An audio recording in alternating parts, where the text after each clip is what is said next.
2, 1. And we're live. Hey, everyone. It's Woo! us. Hey guys! Yeah. PIEGUYRULZ and Shadow here. How is everyone doing tonight? I hope you're all having a wonderful, wonderful night. Yeah. It's hot where I'm at. I Oh, don't know about you, Shadow. it's blistering, dude. Yeah. I've had to have the air on like all the time now. Did you say bliss? God. No, Hey everyone. it's sweltering. I said sweltering. Mm-hmm. Is a heat wave in Townsville? Uh, Um, outside. at any rate. Let us know how our audio sounds, if either of us are too quiet or too loud, and welcome to the award show Audit. Woo! Yeah. 2014. I'm excited. We're starting to get slowly but surely getting some more exciting picks for nominees. So, Yeah. We had a few years straight of just the same sort of stuff. Bland. This year mixed it up a little bit. And then next year and going forward, it should be a lot more of a mix-up. As we get closer to the 2000s, there's a lot more of a shake-up like every year. So, I'm a little low. I can yeah. bump myself up just a little bit. All right. Just start streaming, Shadow. That'll help. Yeah. I don't know if I want to hear that. I don't know if you can scream. I've never heard you raise your voice. I don't really scream much, no. Not since the Fire Nation attacked. Yeah, I did see Together Again, the Adventure Time special. It's the third special. It just released. I won't say any details, but I thought it was very, very good. I thought it was a better finale than the finale that it got. It definitely feels like a really sweet love letter to the show, and I was very happy. They make a lot of really good just like big decisions in it, big things that make you go, oh my god, are they really doing this? All right, here we go. And I love it when Adventure Time can kind of keep you on your feet and be very, very unpredictable. So That's awesome. Yep. I guess just in terms of things that I watched, I just finished WandaVision with Taylor the other night, so it was good. I enjoyed it. We're actually watching Kipo season 3 right now. That's kind of what we're on to next. Oh, nice. Yeah, we a fell lot of behind on that. But there's a lot of good streaming stuff that's coming out recently. there really is, and they just keep coming, and they don't stop coming, and they don't stop coming. Yeah, I haven't seen Infinity Train book 4 yet, but I'm very excited to. Same. Yeah. And I'm hoping that it gets a season 5. I'm praying. Yeah. Yeah, and yeah, everyone's talking about how, because this adventure, so they did 4 specials, or they announced 4 specials for Distant Lands, and the first one, as you know, Shadow, is BMO, which is a very kind of standalone-y one, just a nice little like adventure of a side character that doesn't. What? Sorry, my phone just went off. I just got a notification. Don't miss the biggest adventure yet. Stream Adventure Time Distant Lands. Oh, that's timing right there. Yep. That's great. There you go. Yep. Anyway, long story short, there's another Adventure Time special coming out. Even though this one is clearly like the big send off to the main characters, there's another one starring Peppermint Butler that I think the deal was that it hadn't finished production because of COVID or something. I don't know. I don't mind it. It'll be like a nice little epilogue. And the way things have been going with these specials, I really don't like. It's probably going to be its own separate adventure. I would be surprised if Finn or Jake showed up. Yeah. That's cool. Yes. Yeah. We heard about the SpongeBob spinoff starring Stan D. I don't care. Yeah. Not gonna watch it. Don't care. Monsters messaged me about it, or else I really wouldn't have known. I've unfollowed all of Nickelodeon news stuff because I'm just very done. But you'll all be hearing about that soon enough. So all right, we've vamped for long enough. Let's get into 2014. All right. So yeah, this week we're doing the 2014. Yep. Oh, go ahead. Yeah, let me set the scene. I was just gonna set the scene a little bit. All right. 2014. So this is the year of the 2014 FIFA World Cup Brazil video game for PS3 and Xbox 360. Heck It yeah. was also the year of The Walking Dead Season 2, Episode 5, No Going Back, coming out for PlayStation, Windows, Mac, and PS Vita. There you go. Now you know everything that was all the important things that were happening in 2014. Shadow, get to the nominees. You missed one important thing, and that's No. that Sonic Boom came out. Oh my god. Gotta bring in Sonic, baby. All right, let's go. 2014 nominees for the Primetime Emmy Awards are as follows. The first one, you're never gonna believe this. You'll never see it coming. What is Bob's Burgers, Mazeltina. Oy vey. Yeah, woo. Second up, Archer Vice, The Rules of Extraction. Okay. South Park, Black Friday. Teenage Mutant Ninja Turtles 2012, The Manhattan Project. Actually, it's called TMNT. TMNT 2012. My apologies. And Well, if you just say TMNT, then you don't have to say 2012. That's fair. These reboots, man. I know, right? Well, it's at least TMNT kind of is a different name. Yeah, I guess so. And last but not least, we have not The Simpsons, but Futurama. Meanwhile, that's right. The Simpsons was not in this year's nominees. And Pi, do you know why? No. Oh. Do you? No, I don't. I have some ideas, but I don't know. Well, feel free to shed some light on the situation, because you got a better guess than I do. Well, I was gonna wait until we actually talk about the Futurama episode. But that's fine. Yeah. I mean, let's get I into was Bob's Burgers. I was trying to set you up for a great segue, and no, that's okay. But we're not talking about that now. Why would I? All right, fine. So, okay. So this is not the first year that The Simpsons wasn't nominated for the half-hour or more Emmy category. In 1993 and 1994, they also were not in this category. According to the people behind The Simpsons, it's because they submitted episodes for the one of the general comedy show awards. And apparently, if you submit for that, you also cannot submit for animation. So they did that back then. In 2014, I have no idea. I don't know. I couldn't find anything that said whether or not they tried again to nominate it in just a general comedy category, or if this was just the case that they sent forth something and then it didn't gain nomination. Maybe the Emmy voters who decide the final nominations decided to just not include it. Or my personal theory is that it's very possible that maybe Matt Groening didn't want them to send something in because he wanted Futurama to have the best shot at winning in its very last year and very last episode. I don't have anything to back that up, but just the fact that it's absent seems very surprising. It seems like it's odd that after a full decade of just being nominated over and over again and winning some of those awards, that they would suddenly decide to just not send in an episode or to try again at general comedy. We'll talk about that a little more when it comes to 1994, if we get that far. But yeah, it is very curious. I did a little digging. I couldn't really find all that much information. I saw an article of someone else that noticed that a Simpsons episode wasn't nominated for the first time in 10 years. And yeah, so well, there you have it. Interesting. Stuff. Yeah, I mean, it's weird because this is also the year that they did Brick Like Me, which was the Lego episode, which is basically just a Lego movie but Simpsons. But you think that would kind of be big Emmy bait because it has this very unique animation style. Yeah.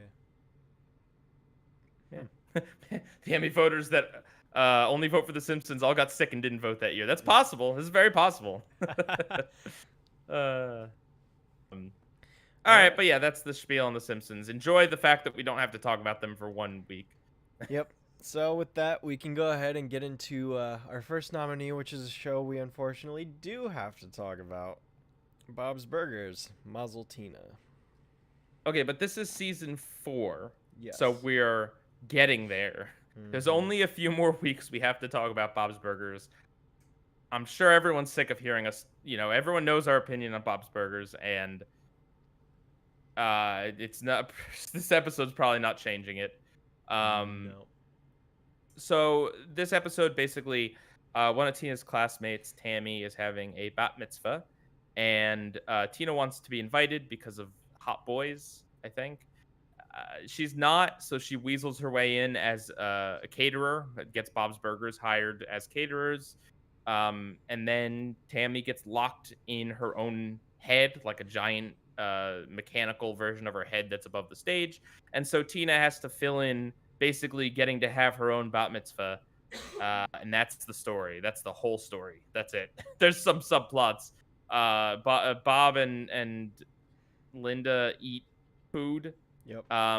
Gene is terrible at running the catering stand by himself because he's a little child, and Bob needs to actually hire some employees, and instead of complaining that his children are wandering off during the catering gig that he's probably not paying them for. Yeah. And Louise is trapped in the head too. And yeah, that's it. That's the whole episode. Yep. This was okay. Like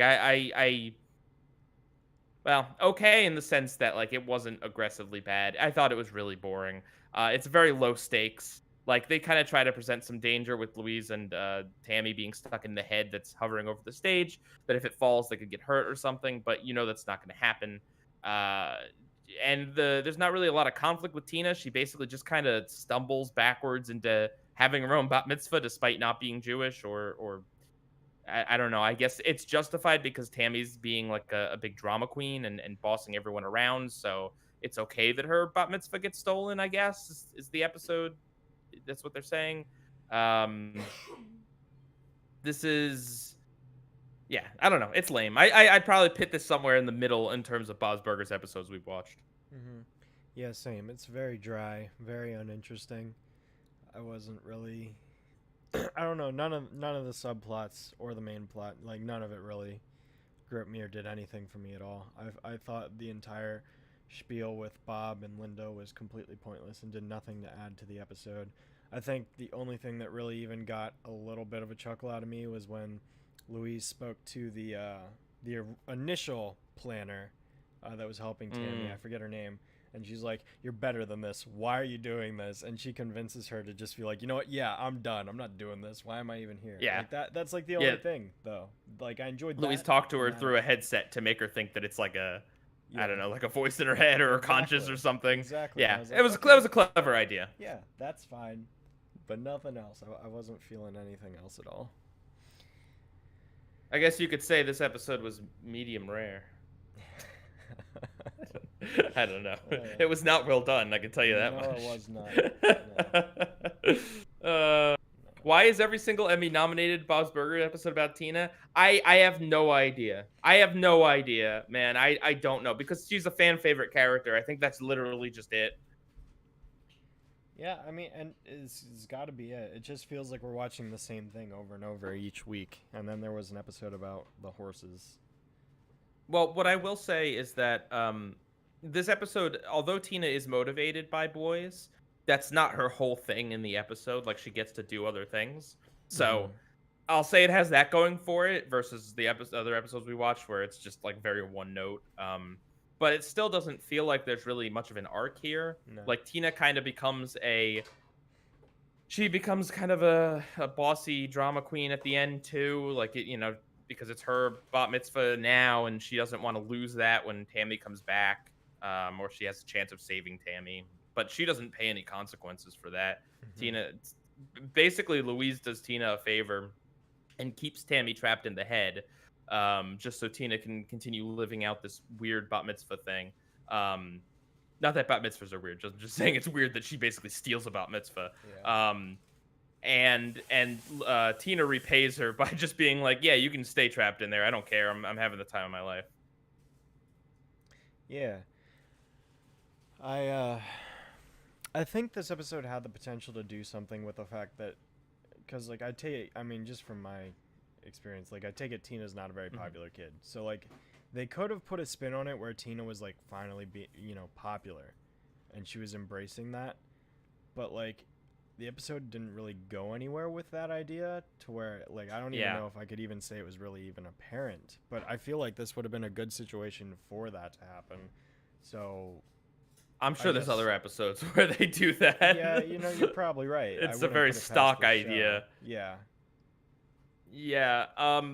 Yeah, no, I mean, like, there was ideas here. Like, I mean, I don't know why this is nominated. There isn't really much in the way of animation, and although it's set at a bat mitzvah, you might think, okay, well, maybe this episode serves some cultural significance. Maybe it educates people about the Jewish faith or traditions at bat mitzvah. No, it doesn't do any of that. It Nope. really doesn't. There's like one or two traditions they mention, but there's no amount of like there's nothing. This isn't a Rugrats Passover. Like it's really just a background. This could have been her birthday party. It could have been her sweet 16 or quinceañera, her I don't know anything, right? Any sort of party. Really, the fact that it's a bat mitzvah had nothing to do with anything. Yeah, you're right. It could have been literally any setting and nothing would have changed. So it's like it Yeah. just makes you question like what's even the point? I hmm don't know. I agree. I agree with Pete of Dawn that every time Gene talks, it feels like there should be a laugh track afterwards because he doesn't. He never in any of the episodes we've seen. And I think in all of them, he hasn't done anything. He just stands there and says weird lines about the bathroom or like wanting to go on a date with his mom or whatever. Like that's the character in these episodes. He has episodes of his own. Next week's episode, I'm pretty sure, is a Gene episode. Believe it or not. Um, but like he just says these one-liners, and every so often they're kind of funny, but a lot of the times it's just like, okay, like you know, he'll be like, "It's easy to serve burgers if you don't cook them," and it's just like, "Oh, okay." Like, aha, he's not cooking the burgers. It's funny. Uh-huh. Uh-huh. Uh-huh. Yeah. I don't know. Just felt uninspired. Same old, same old. I miss the I miss the ghost pig episode. Dude, yeah, I miss the ghost pig and the ghost horse. Like, why can't we have more Yes, episodes where they're the animals? imaginary, the Like, imaginary horse. It that's wasn't a ghost. okay. Well, I mean, you could still make the argument it was a ghost in her head. I don't know. Only Okay. she could see it. I don't know. Point is we need more like talking, non-real animals. That's what we need. How about a toilet? Will you accept a toilet, friend? I don't know. How about an episode about a toilet? Considering this show's like level of humor, that's not faring very well in the Okay. outlook of things. Yeah. Do we not like Bob's Burgers, or do we just not think it's Emmy material? This must be the first time you've tuned in, Luke. Definitely don't think it's Emmy material. Honestly, I used to think it was just like an okay show. At this point, though, if this is the best stuff they have to offer, I think it's a horribly lazy show with bad, lazy writing, horrible staging, cinematography, shot choice. Just look at that shot right there. Why are all the characters staring us dead in the face? Why aren't they looking at the characters they're supposed to be looking at? Right? I assume they're supposed to be looking at Tina. It looks like they're just staring us dead on because that's the only pose this show knows how to do. I honestly think Bob's Burgers is an insult to animation. That's where I'm at with this show now. So Yeah. Yeah. And we have seen a very select amount of episodes, certainly. There's a whole show out there that could be a lot better than this, but we've seen what they've sent in as supposed best of the best or Emmy worthy or whatever, and it's almost entirely been just sad. And I don't love saying that because I know there are people that like this show, and I'm really not trying to be insulting. You can like this show if you like it. I understand it's a very talky show, and it's a very like if you like that sort of like Gene's one-liners, um, then fine, like that's okay. But it's just the comedy for the show just I don't think works for me, and then I don't think the show has anything else going on. I think it has some jokes, and it may or may not work for you, but all the rest of it, the animation, the storylines, all this other stuff is just bland, repetitive nonsense. Yep, yep, yep. You took the words right out of my mouth. I couldn't describe it any better. It's just, ugh. I just can't with it anymore. It's like I'm done. I'm I'm sure, so done like, yeah, with this show. I'm sure Fox loves the show because it's probably really cheap to make. Like, all animation is hard work, right? All animation is expensive. I'm not, you know, I'm sure the people working on the show are doing what they can, but I'm just saying that compared to really even anything else, Family Guy, Simpsons, anything else on Fox or off it, um, this seems like a show that does not require intense development. It doesn't require advanced storyboards. It doesn't require, um, I don't know. It doesn't require much other than just like write in a tone that's kind of like conversational and make a lot of poop jokes. Apparently, Yep. hmm. Yeah. Yeah. Mark H has a good point that the pig and horse episodes we saw are episodes that could really only be done in animation on a TV budget anyway. Um, these are things that utilize the format of animation, and these were the episodes we liked the most. Whereas this episode could have very well been live action. There is not a thing in this episode that could not have been done. Even the whole like lifting them up in the big thing, like very easy to do. They could have Yep. very easily like green screened their heads into the out coming out of the nose. They live action actors wouldn't actually even have to be in that thing. Mm-hmm. Yep. 100%. Yeah. Yeah. Look, can we move on? Yeah, I've said my piece on this. Yep. I'm out of things to say. So, second up is Archer Vice: The Rules of Extraction. So this is from the season where they are selling drugs. They've quit becoming a spy agency. Um, And basically, in this episode, Cyril, Archer, and Ray are trapped in the jungle from some previous adventure that is in a previous episode we didn't watch. They're trapped in the jungle trying to get out of it, and they have to fight off alligators. Ray is paralyzed, um, and they have to get down river. They have to fight off these I don't remember what they are, smugglers or whatever they are. Steal an airplane, like do all this spy stuff. Um, Meanwhile, the rest of the characters are all having a spy day. And then it turns out that Ray was not paralyzed at all during this whole thing and has basically only been acting paralyzed as a way for Archer to admit that he goofs around on missions and doesn't take it seriously because he doesn't value his own mortality. Um, Yeah, it's a great payoff for sure. yes, yes. Thank you for the super chat, Redway 2. Have we seen the Failless review of Teenage Mutant Ninja Turtles 2012 crossover that points out a lot of clever fan service? Honestly, I used to watch a lot of Failless's Teenage Mutant Ninja Turtles content. It's how I know the Turtles. I haven't seen any of the shows other than one episode of two of them for the recast. I'm sure I saw that video at some point, but I don't quite recall it at the moment. We'll get to that show a little bit later, though. Mm-hmm. Yeah, of the Archer episodes we've seen, this is my favorite. I thought this one was pretty entertaining. Yeah, I agree.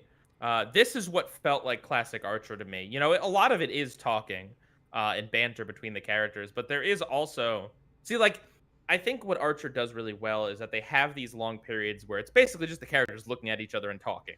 Basically like Bob's Burgers, but these moments are then followed by like an intense crocodile attack or Yeah.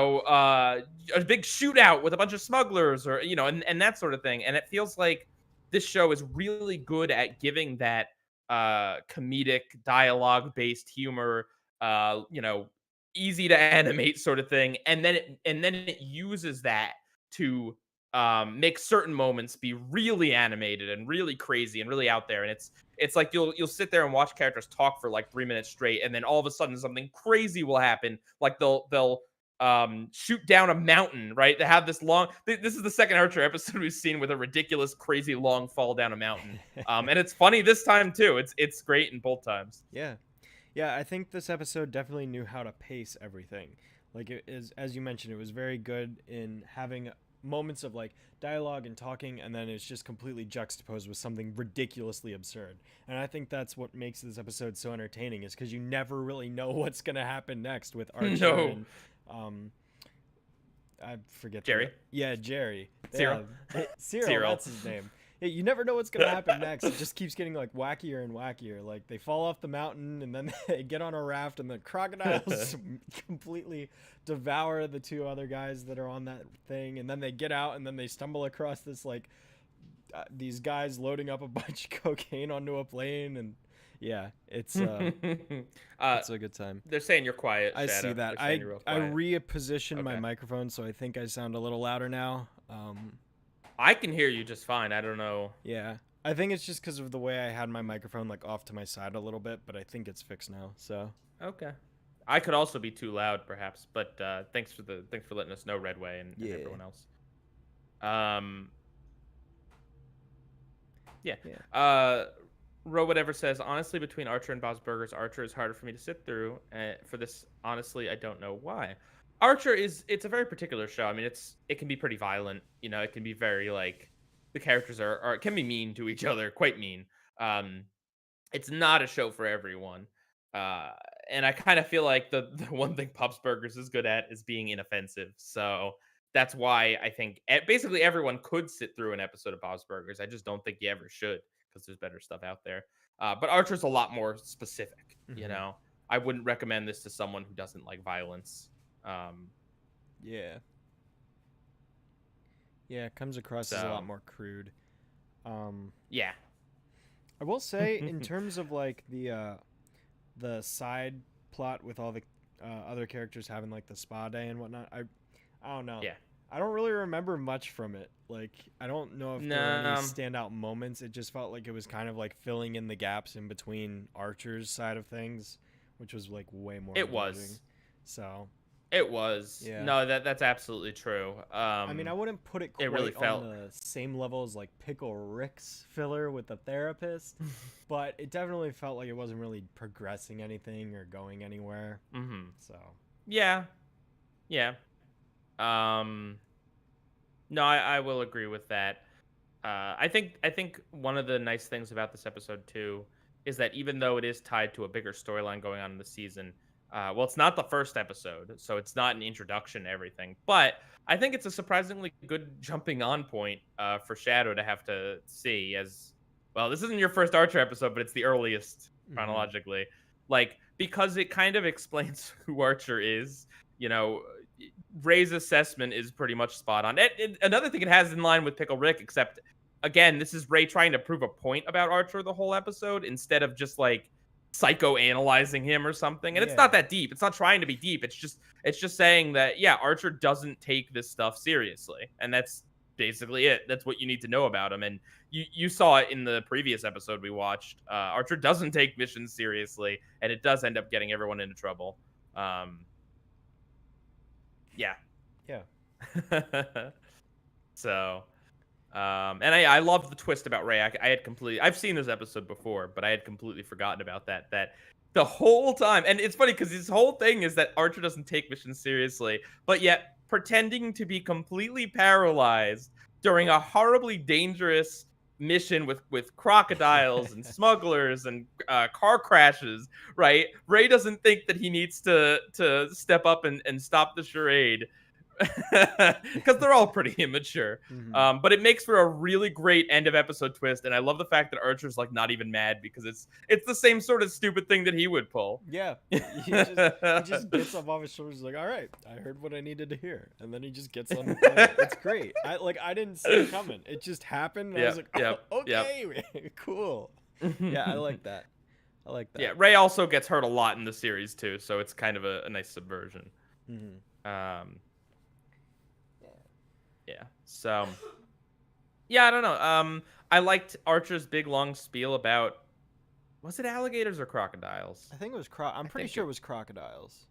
All right. Well, whichever one it was, I love, because in a previous episode he said it was one of his greatest fears. It's like a continuity nod, but he knows a lot about them for Archer, so he'll kind of go between like insulting Cyril and then having this like really long detailed monologue about like they're apex predators and they, their eyelids can see for miles and, whatever. That's not a real fact. That doesn't make any sense. But you know what I mean? Like he has all these facts all ready to go. So that's pretty funny.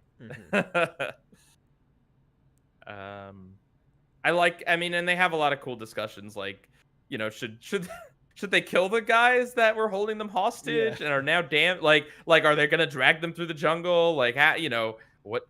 Like, there's all those discussions that you always kind of wonder about in action movies about, like, yeah, is it okay that they just kill all these guys? Like, they're bad guys, sure, but are they just henchmen, or, you know? Well, the crocodiles made that decision for them. Yes, yeah, the crocodiles made it easy. Ray is also voiced by the series creator, by the way. Oh, cool. I think that's why he's not in the opening.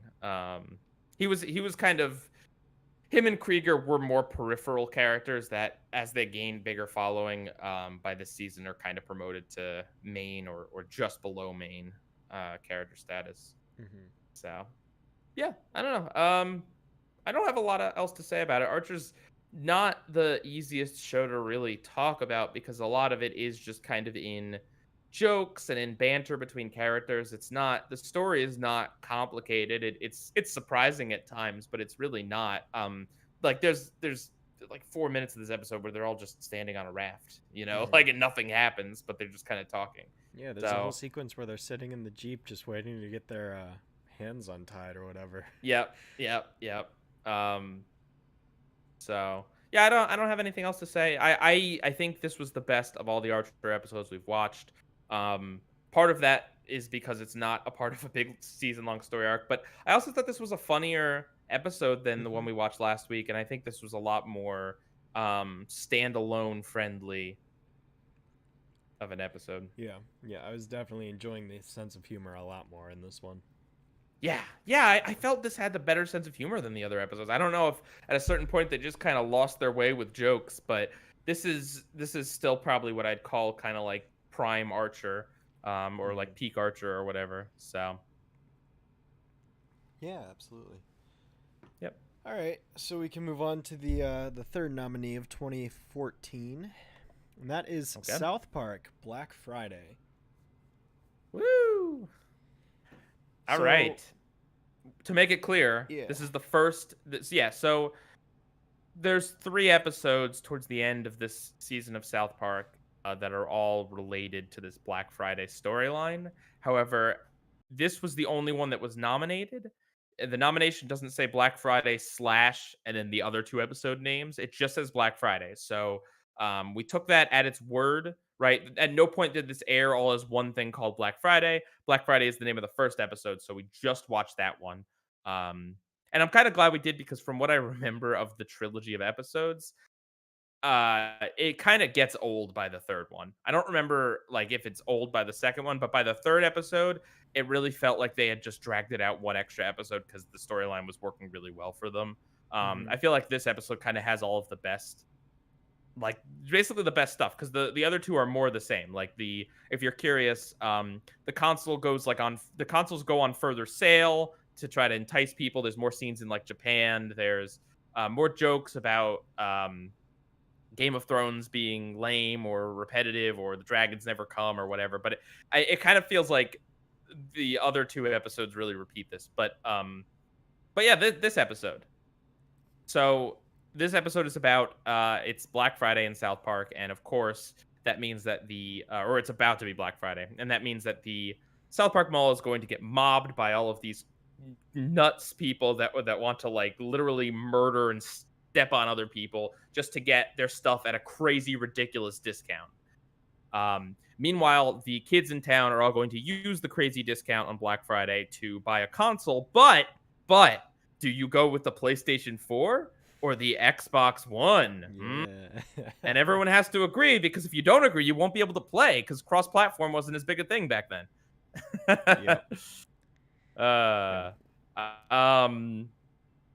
So that's the episode, and it's basically, it builds into this war between, there's like 2 wars. It's a war between the security guards and the crazy customers, and then a war between the 2 factions of kids. Also, I forgot to mention the whole thing's a big Game of Thrones parody. Yeah. So, as someone who's seen the entirety of Game of Thrones from season 1 all the way to season 8, I'll definitely say that this is a very, very clever way of integrating the elements and tropes of Game of Thrones into a more like modern setting about the console wars that were going on at the time, along with Black Friday being a huge event. The structure of Game of Thrones has like multiple plot lines going on simultaneously, and in this episode specifically, it basically takes the conflict between Winterfell and King's Landing as kind of like the PS4 versus Xbox One aspect of the show, and then all of the security guards at the mall are kind of representative of the Night's Watch, which kind of protect the rest of the land from the White Walkers, which are like these ice zombies that live north of the wall that are kind of represented by all of the Black Friday shoppers. So I think it's really clever how they kind of took those ideas and reincorporated them into this kind of Black Friday setting. I really enjoyed. Go ahead. No, just this is just like in Put It Down. South Park is really good when it is able to combine multiple things happening in the zeitgeist at the moment into just one cohesive narrative. And the fact that they're able to combine the popularity of Game of Thrones, which was hugely popular at this point. Like, I would say this is probably around the peak because it was around, I believe, the Red Wedding, which is parodied in a later episode. I think it's like the Red Robin wedding. That's right, because they're gonna camp out Red Robin and say it's like a birthday party or something, and then use the way into the mall as like their plan. I don't know. Anyway, they're able to combine Game of Thrones, Black Friday, and I think it's gotten a bit safer. Although I have no idea what it's like during COVID times, but at a certain point, Black Friday really was like a war zone. Like, people went nuts. Yeah. So the concept of Game of Thrones, Black Friday, and the console wars, and mashed them all into something that makes complete sense. The episode narratively makes a lot of sense and works pretty well. I think that's fantastic. Yeah, I think it was. And it could.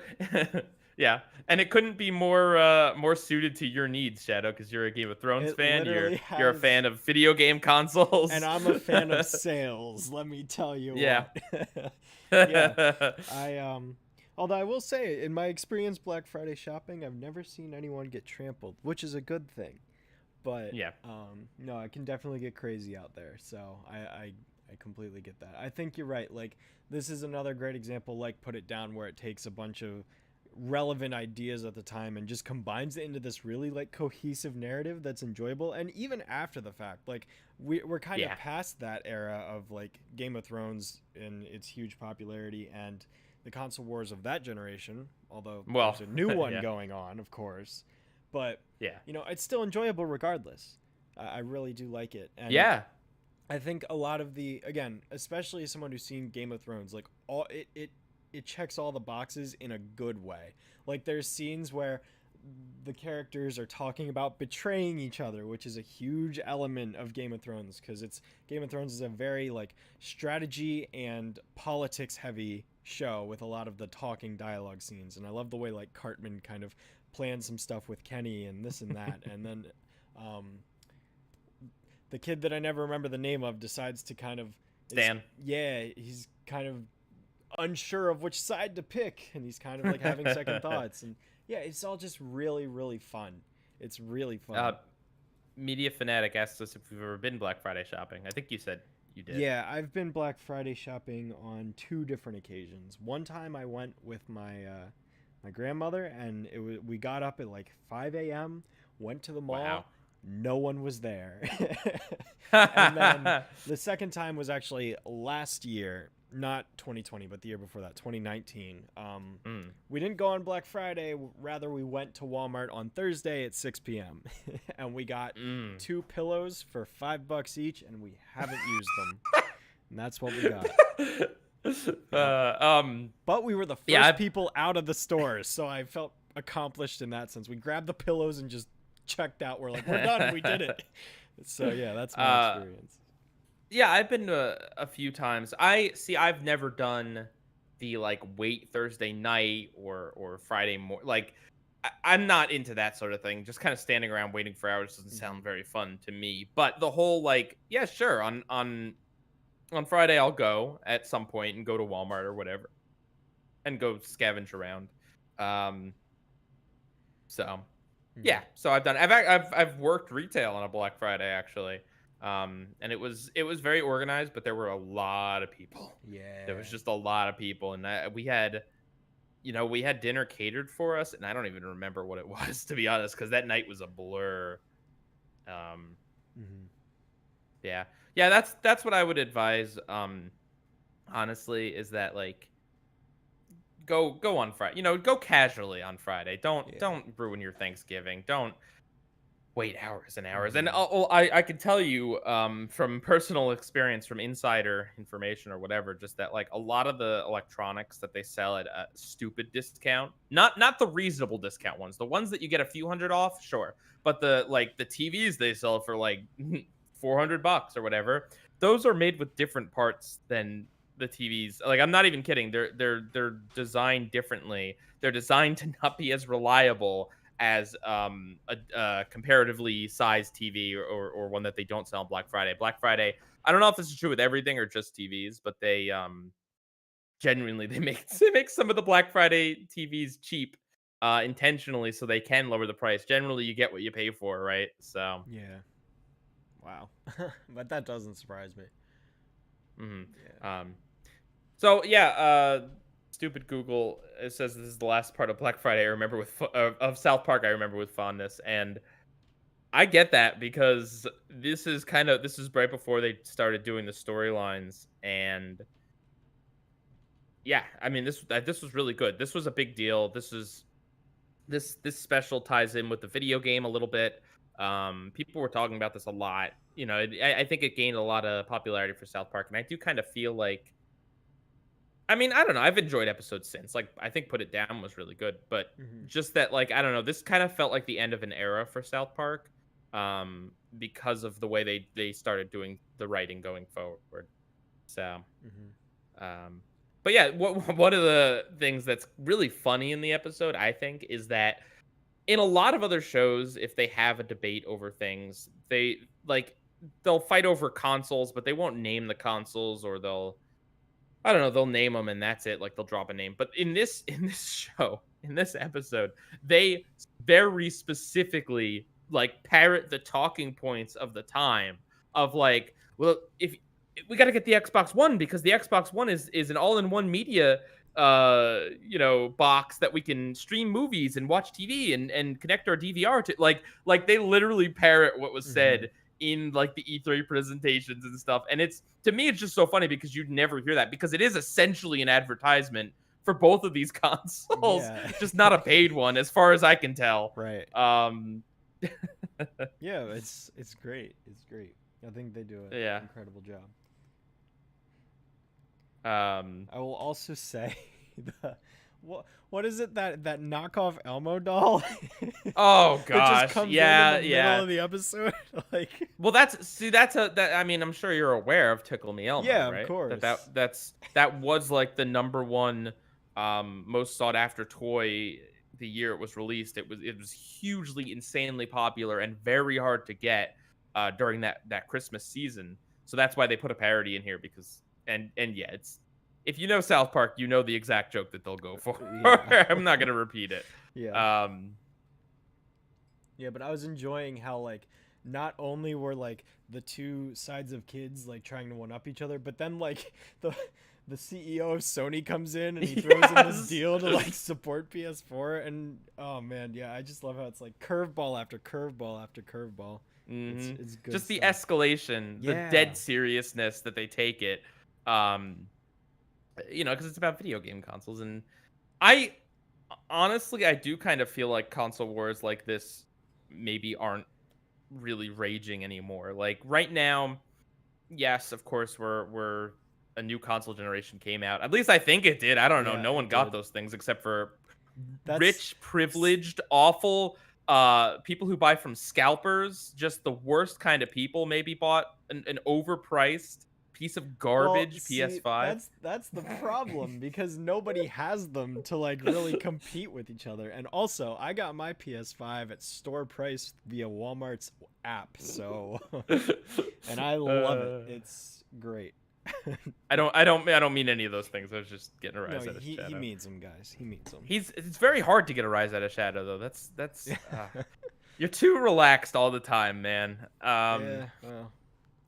Yeah, but at any rate, yeah. Well, partially because these consoles you can't find them anywhere. There's no point in arguing over which one to get if you can't get either of them. Hmm. But also, I feel like it's been a lot more laxed with like a lot of the exclusives have kind of gone away or been merged that you could get like Xbox exclusives on PC. And crossplay. I think crossplay it's not universal, but it's become a really big thing since 2014 where a lot of games, it doesn't matter which console you get it for. You can just play it with your friends regardless. So, and I mean, also PC gaming master race. Everyone's got Steam, Yeah, right? Everyone's got Steam. I mean, you can have a PlayStation or an Xbox or a Switch or whatever, but everyone's got Steam too. Yep, that's why I go with Sony, because I like their exclusives more. Well, yeah, that's. I mean, we don't have to get into it because we could talk about it for a long time. But Yeah. I think we both have the similar sentiment that like Xbox got rid of their exclusives in a lot of ways by porting it all to PC. So there's not really a point in getting one. I'd rather just get a nicer computer, put that money towards it. The Halo was the PlayStation. only thing that was wanting me to get an Xbox. They put it on Steam. I'm like, I'm good now. Yeah. So, Yeah. People with Macs don't have Steam. Why? You can get Steam on a Mac, and many games are compatible. It's not that many games anymore that aren't compatible with Mac, or at least don't eventually become compatible with Mac. So yes, you can. All right, Chromebook users can weep. All right, but don't at me with Linux people, because Linux people are smart enough to know how to get this all to work. Yeah. Yeah. Oh, that's a good point, Philip. Is that although they probably weren't paid by PlayStation or Xbox, their video game did just come out on both those consoles, or by the time that the third episode was released. So, and it did end as a joke with the promotion of the Stick of Truth. There you go. Which is a very fun game, by the way. But all right, we can move on. I thought this was a very fun episode. I wouldn't say it's like as culturally meaningful as something like Put It Down. But it's just a lot of fun. The fact that they're able to very cleverly work a lot of these things in. And I haven't seen Game of Thrones, right? I just know the surface level stuff. But I still found this episode to be a blast. So. Yeah. Yep. All right. So next up we have Teenage Mutant Ninja Turtles 2012, because that's what I'm going to call it. TMNT. That's TMNT. It's called TMNT. Teenage Mutant Ninja Turtles. Teenage Mutant Ninja Turtles. It's got a good theme song. The Manhattan Project. This is a two-parter out of season 2, specifically. Yes. Sometimes it's listed as 2 separate episodes, but on Hulu and elsewhere, it was just listed as the Manhattan Project. So we assume that the whole thing was nominated. I don't see why it wouldn't be. It is. If it were to be split into 2 episodes, the first episode seems to end on a real doozy of the characters about to die. Yeah, so this episode was about a lot of things. A lot of things happened. There seems to be storyline things going on with Splinter's daughter, who was like adopted by the Shredder, that they're conflicted about, trying to get her over to the good side, and she's not really doing it. But the main storyline is about how there's these giant worms that are being milked for I think the ooze, right? Or the mutagen, the thing that mutates. The mutagen. The mutates by these Krang bots. I think controlled by the Splinter, maybe? Or the Shredder, I think. Were they controlled by Shredder, or was it just Krang? I couldn't tell. It's like that whole aspect seemed like completely separate from what was going on with Shredder, that I don't even know if that's tied to them or if it's a completely separate like third entity somewhere else. Like, that's a good point. I didn't think about that. Yeah, it's probably explained in another episode, but like as far as like my experience with this is all I know, so I have no idea. I couldn't tell you. Because I know in some iterations they work together, and sometimes they're just separate villains. I don't know. Doesn't really matter. But basically, these giant worms are under New York, causing earthquakes and creating mutagen. If you've ever seen the episode Futurama, Fry in the Slurm Factory, it's exactly that. And although possibly even more disgusting, because they milk what looks like these like nipple looking things. It's very strange. Yeah, It's very it's strange. weird. It's very, very strange. So that's going on. So the turtles have to find a way to stop that. Meanwhile, Shredder hired Tony the Tiger to hunt down Splinter. I think that's what he was doing. Yep. Yep. And so they have to fight that. Okay, so they are a separate faction, Krang. That's cool. Okay. I will say, so my confusion, I just want to point out, it's not because I wasn't paying attention. It's just because this seems to be a show that has an ongoing story. It also is a show with like a lot of characters being thrown at you. Mhm. So, I tried to pay attention as best I could, but we were kind of thrown into the middle of clearly an ongoing conflict. Casey Jones is voiced by Josh Peck, or are you talking about in the movie? Maybe in the movie. Tiger Claw? No, that's Tony the Tiger, man. I've seen it. I know. I'm aware. He says they're great in the episode. If you missed it, just watch it again. Yeah, it's there. It's called Nickelodeon's Teenage Mutant Ninja Turtles, not TMNT. But why is it stylized as TMNT? And wouldn't calling it TMNT make more sense then, because it's actually something different? Because there's now 2 Nickelodeon's Teenage Mutant Ninja Turtles? Yeah, I'm very confused. I don't know. Whatever. Whatever. I mean, I know I'm complaining to you, Shadow, who's had to deal with PPG 2016 for 8 years or whatever. I'm at the point where it's like, if they're just gonna name something the same thing, first of all, be more creative, and secondly, I'm just gonna so sick of that. I'm sick of it too. Like, give it a subtitle. Subtitles exist for a reason. You know what?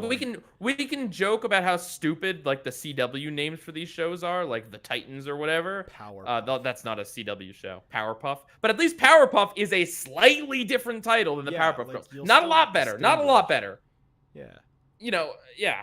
Like objectively as a title, it's not good, but at least I can differentiate.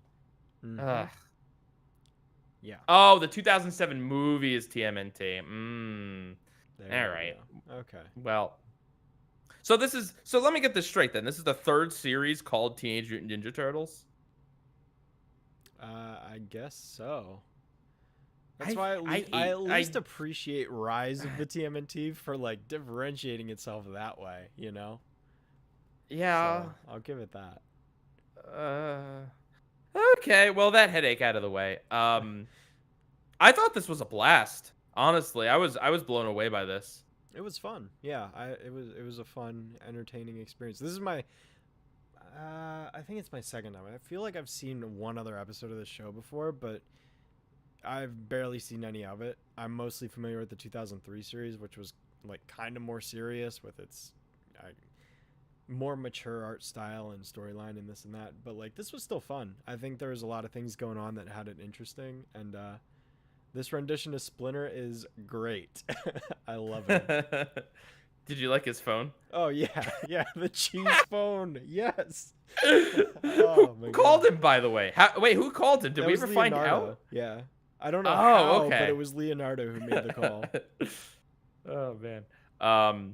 Okay, so yeah, I mean, longtime listeners will know that I watched an episode of this for the recast, and it was only like the 2nd or 3rd episode of the show. I think it wasn't very far in, and I wasn't really that impressed by it. I thought it was okay, but honestly, I thought this was pretty great. I thought like everything about it worked. I was really surprised that this show made me laugh a lot, like a lot. I mean, you could attest to it, Shadow. I was laughing. I think these are intentional jokes, but a lot of the comedy comes from just how like, I don't know, how like action oriented and serious things will be, and then they'll just something stupid will happen, like the tiger will have like a little meow, like he'll get punched in the face and be like meow, yeah, or something, and it's good comedic timing. The fact that the turtles slap each other around, really over the top slapstick, nice imitatable violence that we're not allowed to have anymore, but like, really with a great sound effect and everything. Like I thought that was wickedly funny. Absolutely. But at the same time, I didn't feel like this was a Big Hero 6 the show situation where I didn't feel like I was being talked down to. Yeah. No, I didn't feel like it was like too stupid. It felt, honestly, from what I know of the original show, this felt very faithful in the sense that it kind of goes for these really big, serious style stories, but then yeah, there's cheese phones or just like the most random one-liners, like, oh, that sounds worse than Donnie eating a pizza. Like, it's, I don't know, it's just funny in how corny the show is, and I think it sometimes that can be just horrible to watch, but I think this show just nailed it. Yeah. Yeah, there was only one joke that was kind of just like, huh? And it was that crickets crumpets thing, but yeah, Yeah. I'm still trying to wrap my head around that one. But other Okay, than so that, it there's a was fine. yeah, you got to set it up. You can't just say that. People aren't going to remember that.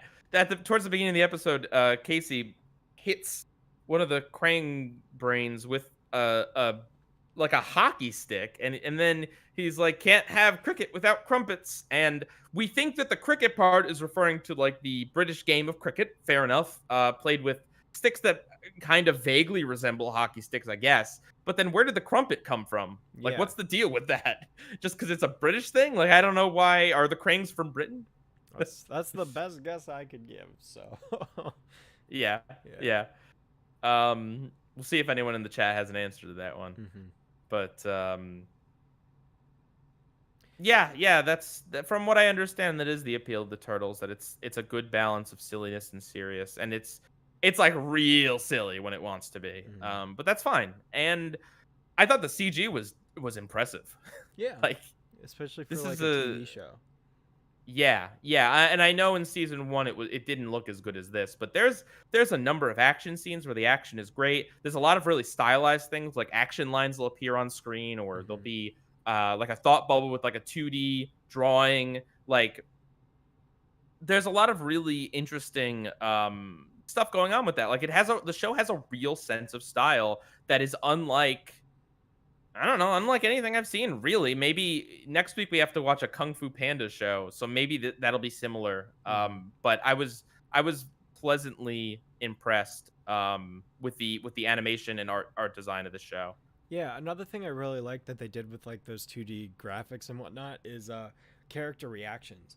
Like they'll do things where Mhm. like I think it was Donatello like got shocked by people running into the portal and like they put these just like giant white circles over his eyes, Yeah. kind of like an almost like an anime styled like reaction, and then there's like a little image above his head to kind of like signify his emotional reaction. I was like just little things like that, or when a character got hit, there would be these stars floating around their head, things like Yep. that. It's just little touches that bring out that character, that emotion that I think really gave the show a lot of personality. Mm. Um, what I really like is a lot of the Krang bots too, and they're not all the same robot, which is really sweet. Like, there's different designs on them. Like, some of them are giant gorillas, some of them are like these like clear, like it's like they have clear flesh on them and like a robot skeleton. Like, they look really cool. Um, Mm-hmm. oh, someone is saying, let's see, because crumpets are like toast, and he was toast. The joke is that the robot is toast. Oh God! All right. I mean, All right, that still I seems believe like a you bit guys. of a That stress or stretch, but okay. yeah, yeah, um, yeah. So yeah, the art was very very cool. A lot of people say that this is one of the standout shows from Nickelodeon in the 2010s, and I agree. I want to watch more of this show, to be completely honest with you. Mm-hmm. I was very impressed by all of it, and I thought that it was like, this is the sort of show that I can really respect. I think it has enough goofiness in there that little kids will like it. It's got plenty of action that's fairly clean.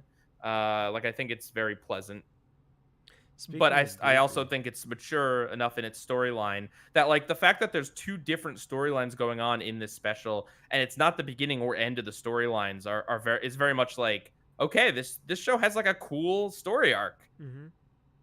Yeah, it takes it takes itself seriously when it wants to, and there's can't remember her name, Splinter's daughter, but there's like that whole like conflict of her kind of like noticing things are being said about her without really like reacting much, and I'm sure that builds Hmm. into future episodes as well. Yeah. It's clearly got an overarching plot, And yeah, I'm definitely interested in this show a bit more. I mean, like I said, I haven't seen that much of it, but this episode did enough to kind of hook me in that maybe I will at some point go back to this and just kind of marathon through the whole thing, because I see a lot of potential and promise here. People are saying that the crumpet joke is from the movie, the original movie. Oh, Is that really true? That's amazing. If I it's a mean, yeah, callback to that. if they're calling back, then I'll give them props. It flew over my head, but I also haven't seen the original movie. Yeah, no, me But neither. speaking of We weren't callbacks, born in the. Yeah. how about the fact that they literally bring in the '80s Turtles? Yes, I thought that that's was pretty great. amazing. Yeah. I like that it's a very brief cameo where they're just looking at him walking, and so you're like, oh, Mhm. that's it? Are they gonna do anything else with them? And then at the end of the episode, they send one of the worms through the portal, and it goes to that old Teenage Mutant Ninja Turtles Yep. zone, and it's like I think the original voice actors, and it looks like the old show, and like it's a completely different medium. Like they must have farmed that out to some other animation studio. It's great. It's great. I again, I only know the Turtles mostly through Phaellis's videos, like this YouTuber's videos on them. I've never seen the old show. But they're a part of the pop culture zeitgeist. So like, I felt nostalgia, and I'm like, I didn't even watch this show, but this is a cool moment. Like, Yeah. Absolutely. oh man. I also think that the animation does a good job. Like, so at one point, the turtles are tied up, and Splinter has to free them, and he frees them by throwing these like ninja stars at them. And the way it's kind of stylized, like I think we show the stars moving through the air, and then we show like the ropes like falling off the turtles. Like that would be, I could see a different version of the show where they just like literally have it like just hit the rope, and then the ropes just kind of magically fall off, because that sort of interaction with CG objects like rope and getting cut and like on the budget that they're on would have looked terrible if we had just seen it. But the fact that they make a really stylized show out of not showing it, out of showing a very specific kind of like before and after, made it look really good. Like that, I think that's just one example. Yeah, that's Yeah, the thing with TMNT, because like the characters, and this is true in all the shows, is like they have like legitimate like weapons, but obviously because this show's made for like a general audience, they can't really show anything too like dramatic. So you got to come up with ways to kind of get around that, cut corners, and think outside the box in order to make it so like there's still a lot of action and things going on without necessarily showing brutal violence. And I think for the most part, this episode did that. The fighting between there's a Tiger point. Claw and Splinter and the Turtles, and like it still works. Yeah, I mean, there's a point where the turtles are about to be pushed down like this furnace pit. There's a part where there's a gun. It's like a fantasy gun, but it's still point blank put in Splinter's daughter's face. Like and the turtles get shot at. Like it's nice. It's obviously, and I think at one point they say, "Oh, destroy the turtles" or whatever instead of like kill them. But like, it's not done in such a way that draws you to the attention. There's plenty of stakes in the episode without it being too violent or gruesome. Like they hit Splinter with a poison dart at one point. Like I thought it was going to be like a tranquilizer dart, right? Like he was going to comedically fall down sleepy. But no, they poison him, and he has poison running through him that he has to like meditate out of his body. Like it's pretty intense, man. And also the tiger had his tail chopped off at one point. Like I like it, man. Yeah, it's cool for sure. I get the hype because I know a lot of people talk positively about it. Like I see why so many people enjoy it so much. And yeah, like Darren says in the chat there, they fight lots of robots, and because they fight lots of robots, they can really like there was one point where they decapitate a robot, and it's like, yeah, it's a robot, it's not violent, sure, but it's still a cool move, and it's like they make sure they can do that, so not all the fighting is literally just like breaking each other's swords or whatever. Yeah. Cheese phone. Cheese phone, yes. I hope that makes appearances in other episodes. I love the cheese phone. But just like the dead seriousness of Splinter, who's like, the cheese phone, it must be serious. Like, and it's like, oh, okay. Like, Sure. the Powerpuff Girls had kind of a goofy phone, but it fit the aesthetic of little girls. I mean, I guess this fits the aesthetic of being a giant rat, but I just can't picture like the serious Master Splinter being like, you know what I need? I need a cheese phone for emergencies. Maybe the turtles got it for him for like his birthday or something. Yeah, maybe. Yeah. Karai is the name of Splinter's daughter. I will say it did get a little maybe cliche in terms of like, you never told me who my real father was. Like, that sort of thing. Like, I'm your father. Like, it's very. I don't know. It's been done. Yeah. Gotta have that drama somehow. Yeah. I don't know. Some of the lines around that I just felt like were a bit on the nose. Like, I don't know. It's hard to write that stuff and not sound like you're coming out of Star Wars, but I don't know. Yeah. Also, it is impossible to hear Greg Sipes in this and not think of Beast Boy because he's playing a very similar green character who's goofy in the very similar voice, basically the exact same voice. So, I mean, that's not. I wouldn't say it's a huge knock or anything. The whole thing has a lot of really really well known voice actors like Rob Paulson and Josh Peck, apparently. Yeah, apparently, yeah. Oh, how about the line? What was it? He's like, I really like her jumpsuit. Yeah, when looking at classic, yeah. Oh man. Yeah, I agree, Pete of Dawn. This is it's very DuckTales-esque, although this came out before DuckTales, in that it honors and respects what came before it, but I doubt that this is like a storyline that was done in this exact same way in the original Turtles show. Like honestly, if you can do reboots like this where you honor the original but you create something truly new, like fine. I wouldn't have so much of a problem with reboots if they were all done in this way, but they're really not. They're really not. Oh, and people are saying Mae Whitman plays April, who's Katara, and Anne on Arrested Development. Oh, okay. Cool. Yep. Seth Green comes in during season 3? Get out. That's cool. No way. Huh. Okay, all right. Cool. Yeah, so this one came out of nowhere and surprised me, I would say. Do you think this was worthy of being nominated? I mean, yeah. I mean, in terms of Nickelodeon stuff, like, I can't think of very much else coming from that channel around this time that would have impressed me to this extent. Like, for sure. Like, if this was the best Nickelodeon had to offer, like, yeah, absolutely. I think I'm glad that they... I will contest you on that later. Okay. But I do think this is. I don't know. See, like, compared to other episodes of the show, I don't really know. But I do know that the animation is darn impressive. The stylization is unique. This show looks good. It just looks very good.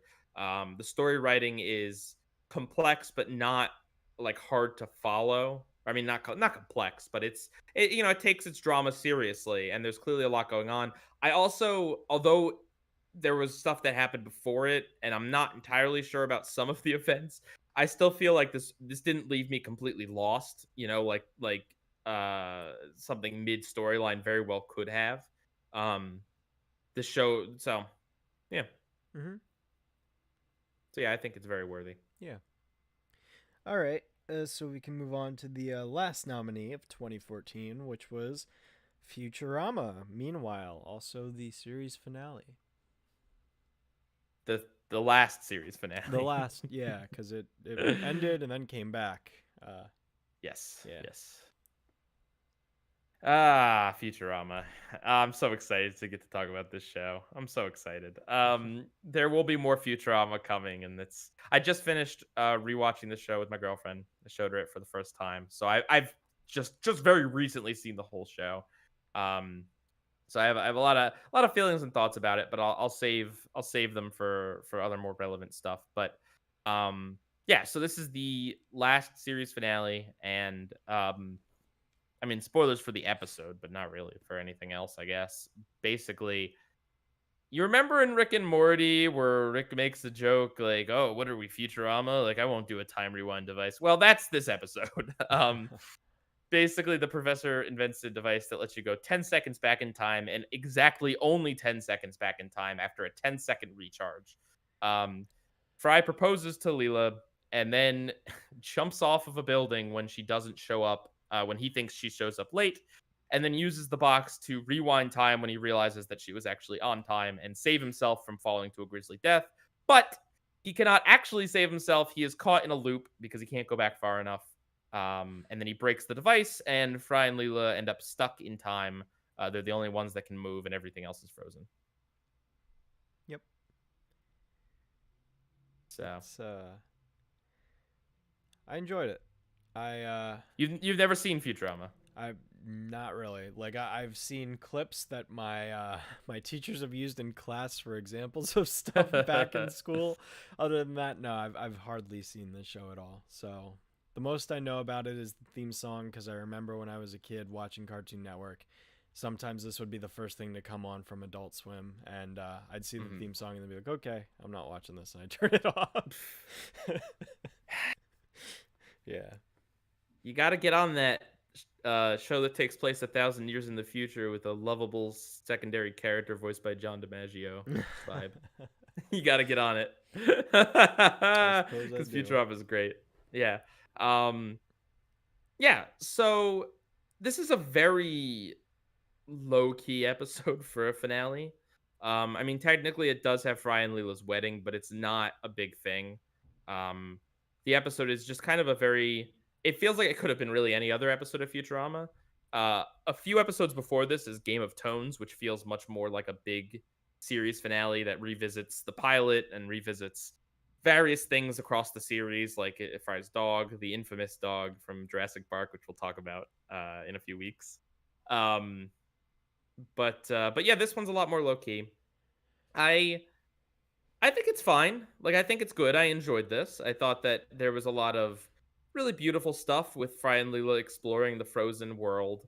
I thought that the time rewind, but only 10 seconds back, was a clever idea. Like it's I like that they gave it limitations and it wasn't just like it's a do-over device. Mm-hmm.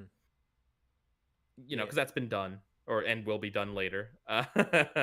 Um, so yeah, I liked this. I wouldn't say that it's like a top tier episode for me though. I don't feel like this episode does a whole lot in the story department. It's more just a very pleasant like send off of Fry and Leela's relationship in the show. In the show in general.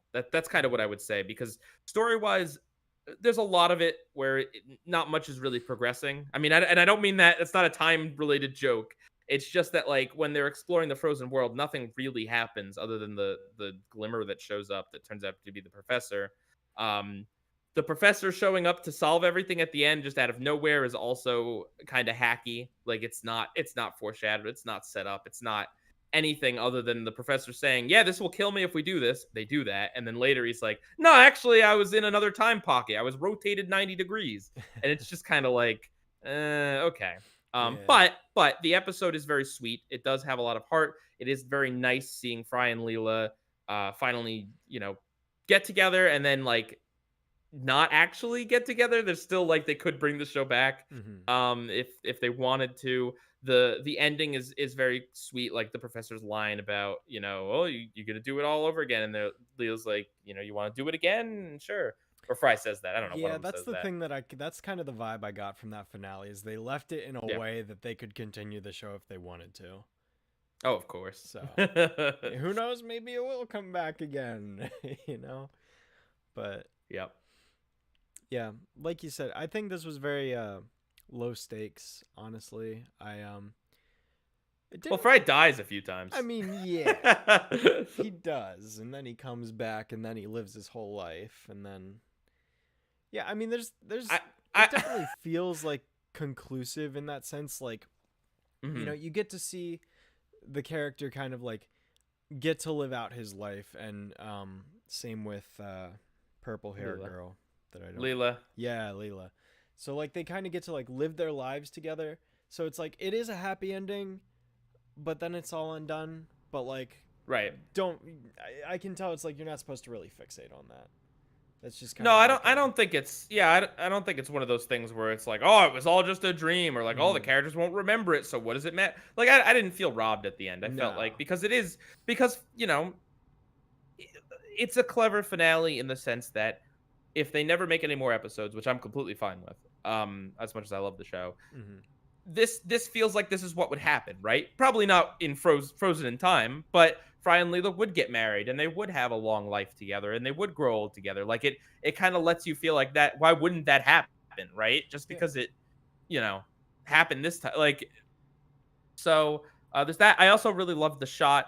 There's a lot of really nice wide shots of Fry falling, where you see like all of New York in the background, Mhm. and it's very beautiful. One thing I don't like about the episode, and this kind of goes along with the story not being like amazing, is just the whole Fry commits suicide because Leela's not going to show up. Like this is a thing in Matt Groening shows. I don't know why. Like in the first season of the Simpsons, Homer tries to off himself by jumping off of a bridge, and then much later in another episode he tries to jump off a bridge and kill himself. Like for some reason, suicide by jumping off of something is like a big thing in these shows, and it's a rather it's serious and I don't know. I don't really feel super comfortable with it being used so flippantly for comedy. Mhm. Like, you know what I mean? And it's so spur of the moment, and it's so like it makes Fry's character so pathetic that like so sad that like, oh, okay, well, all this other stuff he has going on in his life, his friends, his job, all this other stuff. Like,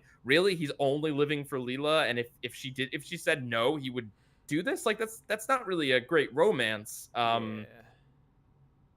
I don't think you're supposed to take it that seriously. It's just a mechanism for Fry to use the button, but like it's still got some real unfortunate implications, Implications. and it's not Yeah. it's lazy. It's lazy writing to do it that way. There's other ways that Fry could have fell off the I think it building would have been or better if they treated it like he tripped and it was an accident. right.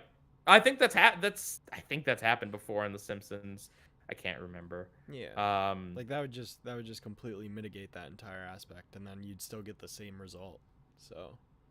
yeah, yeah, I mean there's other ways to do it. It just Mhm. kind of feels like okay. But yeah, I like the like how shocking it is when Fry dies and he's just a horrific gory puddle on the ground with his Yeah. hair intact. It's just all blood in his hair. Got a lot of blood for a skinny guy. So yeah, like I would say it has some flaws in the storytelling, but the overall feeling of the episode is very pleasant and nice. And this is one of those things where I don't feel like this episode was nominated specifically to honor the episode. I feel like this episode was nominated to honor the series, to give it Yeah. an Emmy on its way out. And that's not how I'm gonna judge it though, because it Mhm. was also nominated for other Emmys in other years, so it's not like this is its only chance or whatever. Um, so yeah, I don't know. I'm happy Futurama's on here. I like it. I think Futurama as a show works really well. It's kind of surprising how little Bender is in this, considering how much Bender is in the last few seasons of the show and how much he's the breakout character. Uh-huh. Um, yeah, so I don't know.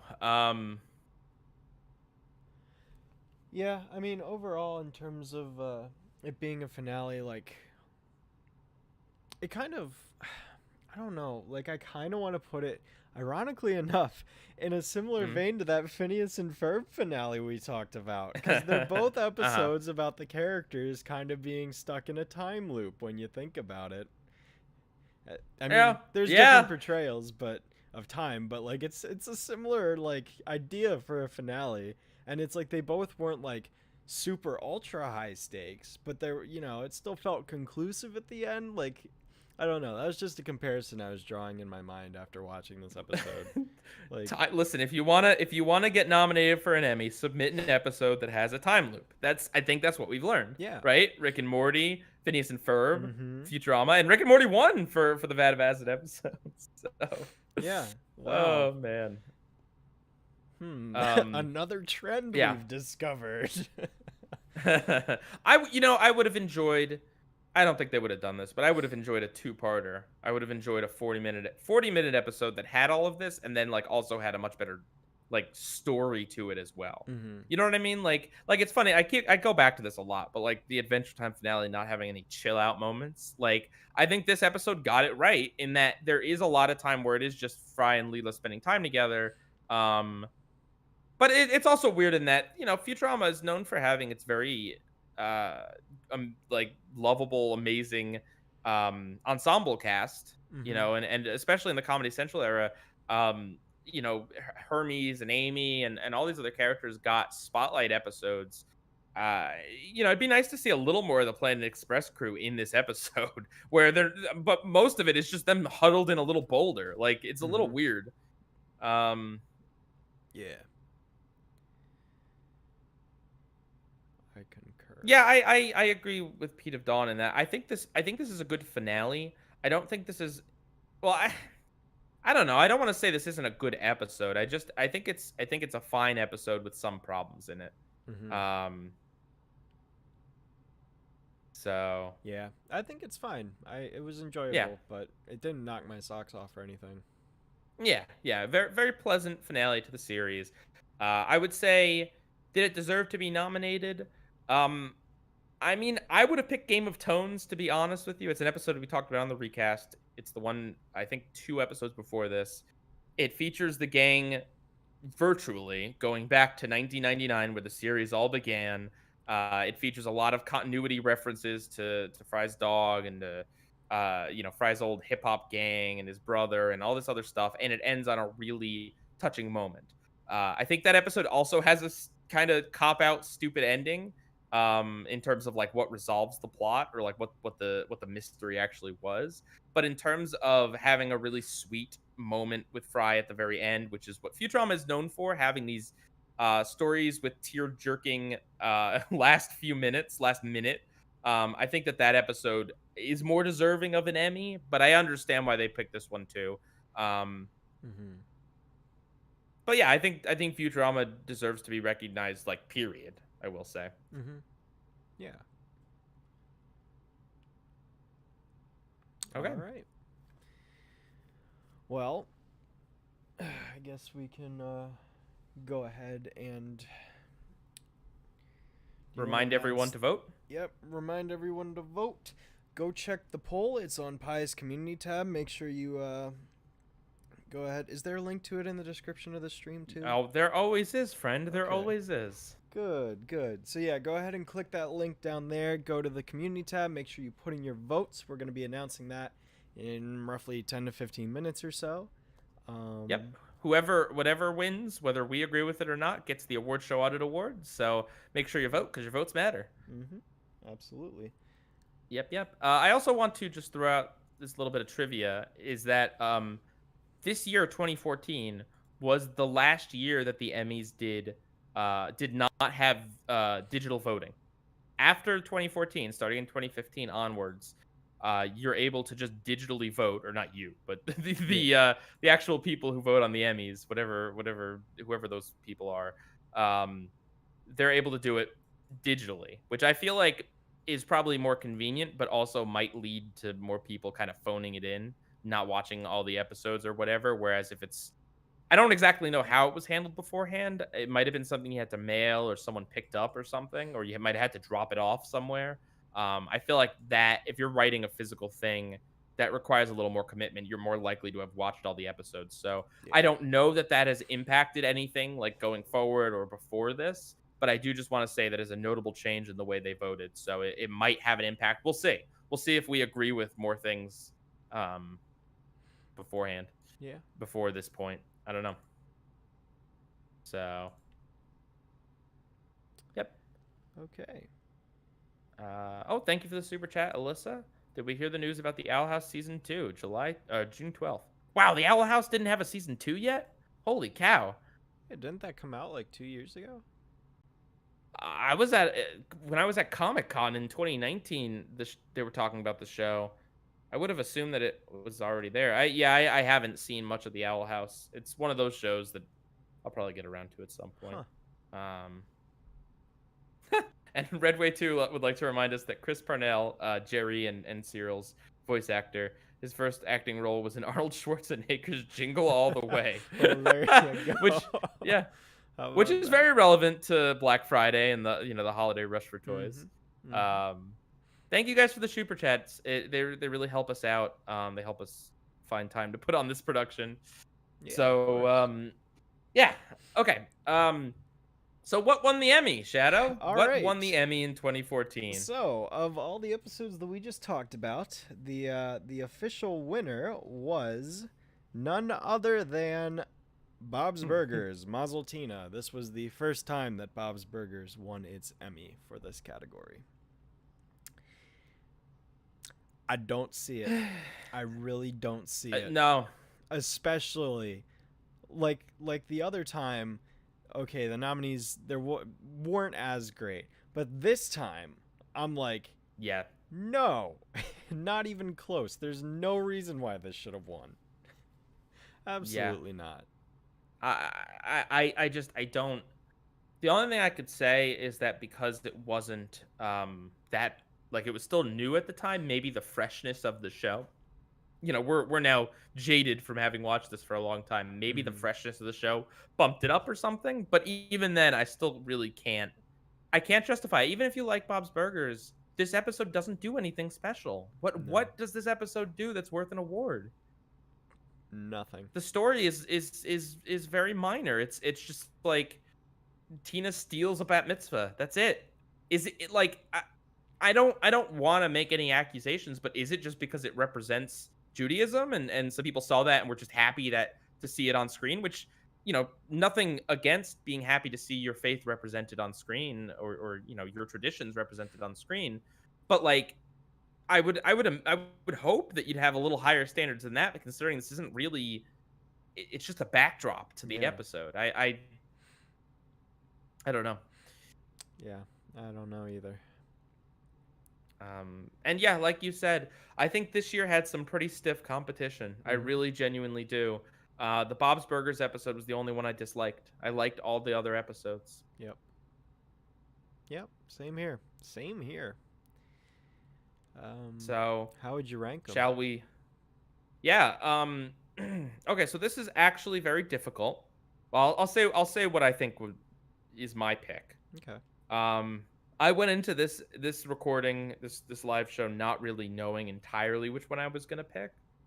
Um, and I think if I were to give it to like just a show in general, I would probably pick Futurama. But I do not think that the episode they chose is best representative of that show. Mhm. And honestly, of what we saw, I do think that the Teenage Mutant Ninja Turtles was the best. I think that it just, not having seen any most of the rest of the show, I think that it really just wowed me. It really, I think, pushed the limits on in 2014 or possibly even 2013, pushed the limits on what you can do with TV CG. Mhm. I think that the show it's aged well. Like, it's aged well. The story was nice. The action was fun. There's some really cool designs. It feels like a very ambitious project that I think a Manhattan project, if you will, that I think is deserving of the Emmy. Nice. I'm stumped between two. That's the thing. Mm. Like, I'm trying to like put my. I'm I trying can not give to my have it be rankings a. to buy Yeah. you more time. Go ahead. Go ahead. All right. So yeah, I would say TMNT, or excuse me, Nickelodeon's Teenage Mutant Ninja Turtles. Um, I would say that that's number one. Number two, I think South Park. To be honest with you, I think the Black Friday episode, just the way that they're able to weave those narratives and ideas together is something that no other show can do in Mhm. the way that they do it, and for that reason I think it's worthy, or worthy of second place. And then the Futurama episode, I outlined a decent amount of problems with it, but I still think it's a fairly beautiful episode, that's very rewarding, not rewarding, but very very satisfying to watch if you've watched the show. It's a feel good episode. It has some shocks, it has some laughs, but it's not the best of the best of the show, Mhm. or just compared to this stuff. And then Archer, fun episode.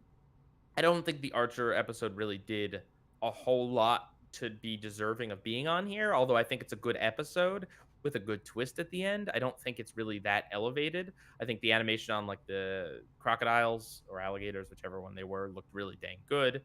I think that the episode was surprising and fun. I just don't think it's necessarily award worthy, so to speak. Mhm. But it was fun. I enjoyed it. And then last, of course, Bob's Burgers, and I won't I won't say anything else about Yeah. it. So I'm stuck between South Park and TMNT because, like, Hmm. I don't know. I think they're both really solid episodes. Yeah.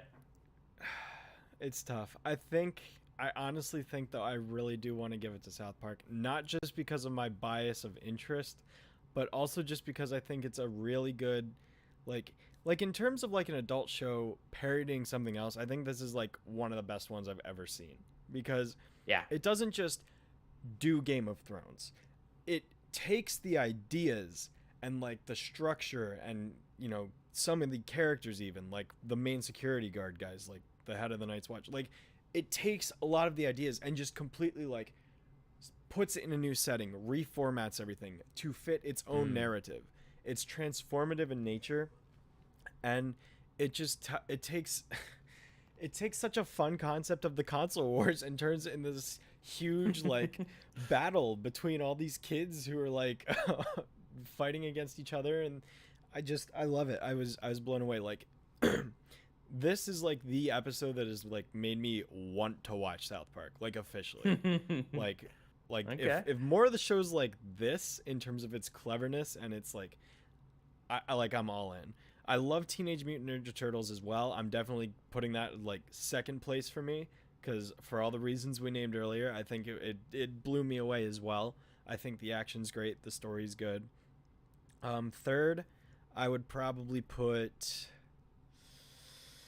See, I'm stuck again between Archer and Futurama. Like I'd put one of those third. Uh,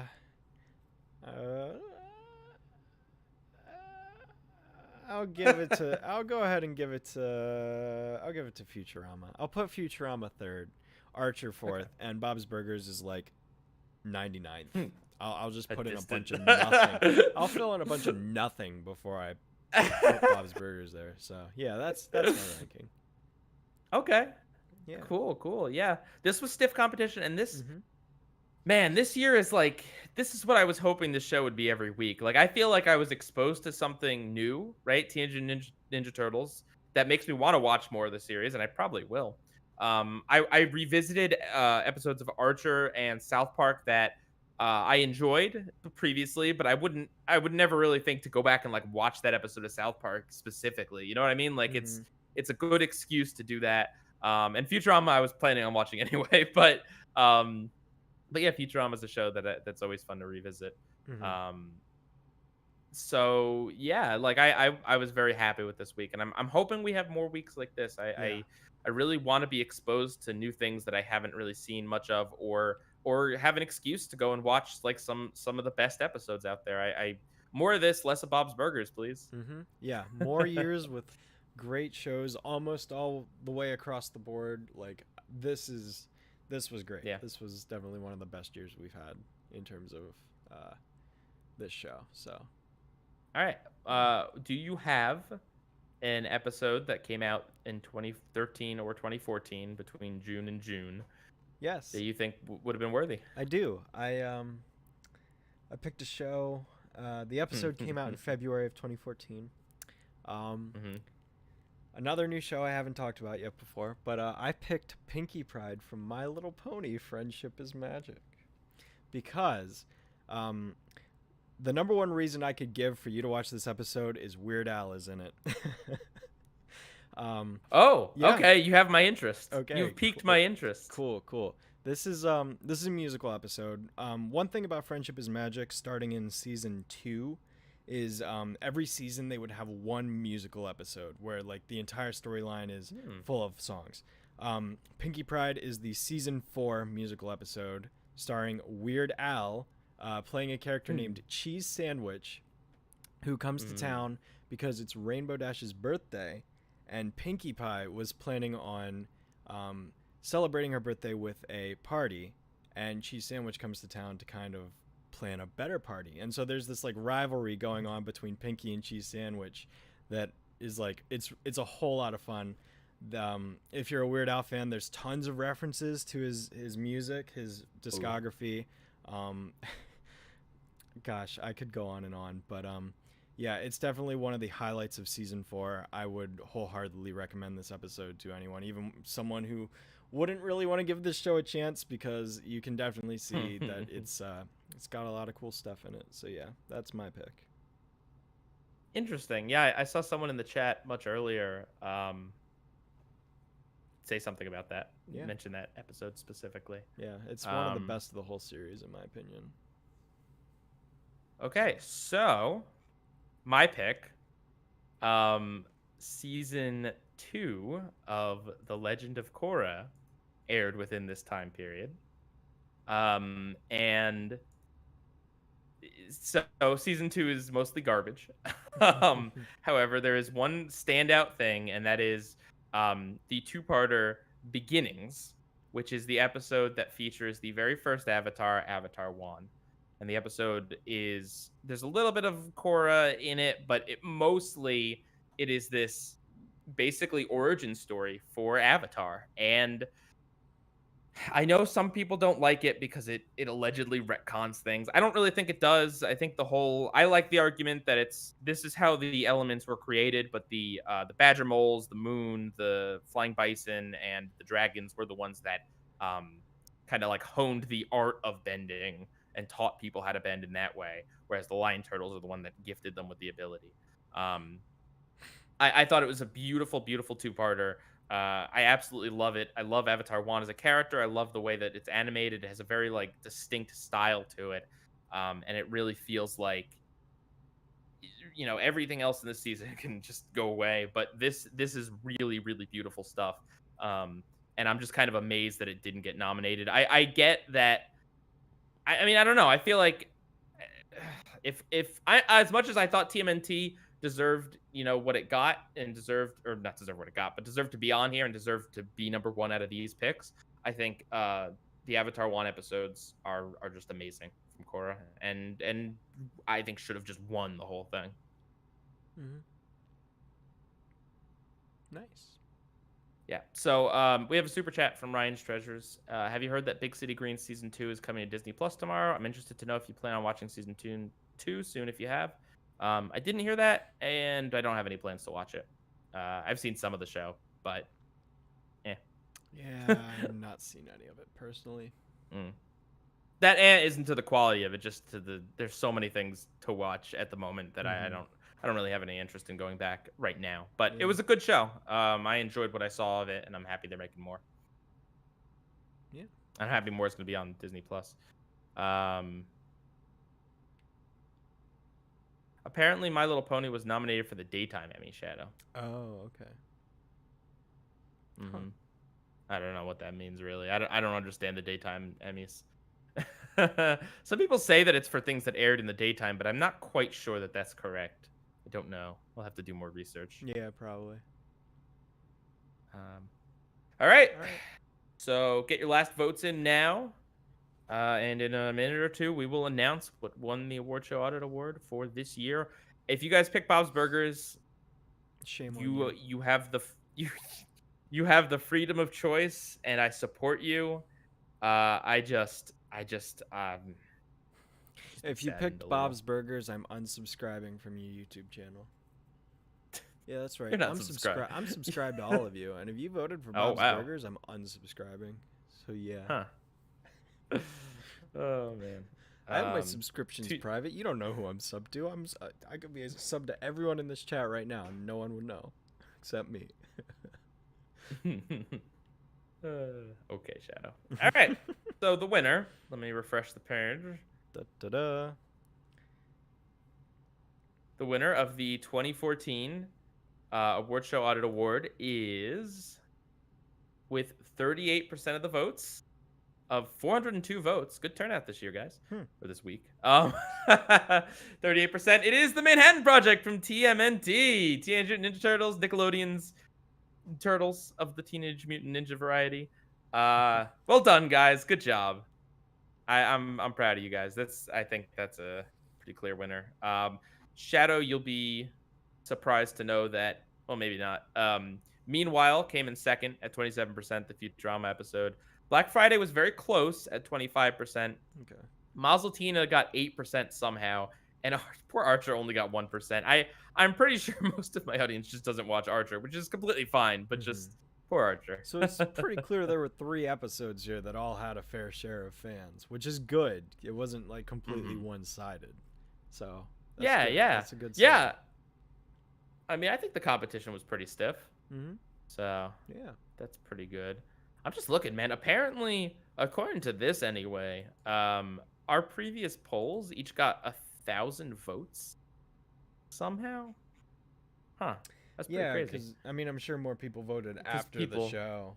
Right. I'd be curious to see if any of them changed. I don't think so. I think, just looking at the numbers here, it looks like. Yeah, most years there was one clear winner, and then like 2 years there were like 2 episodes in the running. Yeah, well, the one with Adventure Time Come Along With Me and BoJack Horseman Free Churro, that got 41 and 46% of the votes, and then only like 13% votes went to anything else. Yeah. So but thank you guys for tuning in. We had a lot of fun this week. I thought this was good. And I think going forward, we'll start to see some more interesting things. Next year is going to be the first year that there was, or I guess the first year we're talking about, that there was 2 kids shows to talk about. Yeah. Woo! 2 shows that most of my audience might have actually seen. Yep, it's getting better. It's getting better. Thankfully. Yeah.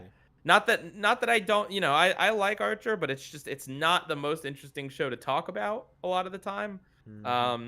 And we're getting there on Bob's Burgers. I promise you, from what I know about next week's episode, and I have seen it at some point, at the very least, it'll be something different that we will be able to talk about, right? It's an interesting episode, all right? It's more interesting than Tina gets a bat mitzvah. I can promise you that much. All right, Shadow, would you like to announce the 2013 nominees? Absolutely. All right. So next week, well, actually, no, not next week, because unfortunately I'm going to be out of town. So we are actually going to have our next stream 2 weeks from today. So not next Thursday, but the Thursday after. We will be talking about the episodes from 2013. And I will I'll schedule the stream in the next few days, probably like Monday, and I'll schedule it for the next Thursday. Just so everyone's aware and is reminded that we are not doing it this coming Thursday, the 27th. We are doing it the 3rd of June. So just want to make sure that info is as clear as possible. Yep. So with that said, the 2013 nominees, we've got Bob's Burgers, go figure. OT, The Outside Toilet. We've got Kung Fu Panda, Legends of Awesomeness with Enter the Dragon, which I believe is a 2-parter. I hope that's awesomeness. South Park, Raising the Bar. Oh, interesting. Okay. Regular Show, The Christmas Special. And is it called The Christmas Special? Yes, it's literally just called The Christmas Special. Yep. Fair enough. And last but not least, The Simpsons is back with Treehouse of Horror 23. Oh, yay, more Treehouse of Horror. Yep. So there you go. But yeah, interesting stuff. Yeah, I don't have much experience with regular show.